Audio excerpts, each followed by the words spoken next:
ইতিমধ্যে বন্যার্থদের জন্য যেই আয়োজন করা হচ্ছে এটি হচ্ছে রাজধানীর একটি এলাকা এবং রাজধানী ধানমন্ডিতে রবীন্দ্র সরোবর এলাকা থেকে যুক্ত করেছি এবং জেনে থাকবেন যে ইতিমধ্যে বন্যা কবলিত 12টি জেলায় কিন্তু অবস্থা খুবই ভয়ানক অবস্থা।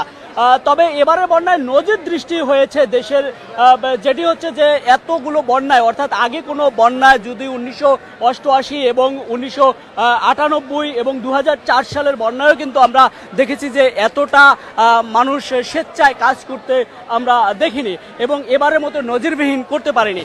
এবার কিন্তু সেই ধারাবাহিকতায় এই মুহূর্তে আমরা যুক্ত হয়েছি। এখানে যাদেরকে দেখতে পাচ্ছেন এরা হচ্ছে অডিয়েন্স এবং এই অডিয়েন্সগুলা আসতে এখানে 50 টাকা করে টিকিট দেওয়া লাগছে, অর্থাৎ এই টিকিটের টাকাগুলো বন্যার্থীদের যে মাঝে সাহায্য করবে সেটি কিন্তু করছে এখানে স্বেচ্ছাসেবী বিভিন্ন ব্যান্ড পার্টি। তারা কিন্তু আমরা দু একজনের সাথে কথা বলার চেষ্টা করব এখানে এবং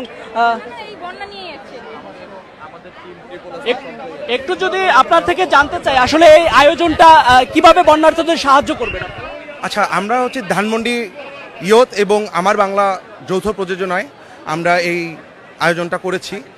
আমরা আসলে এখান থেকে একটা গেটে একটা দেখেছেন আপনারা ঢুকতেই যে সর্বনিম্ন ফি হচ্ছে 50 টাকা।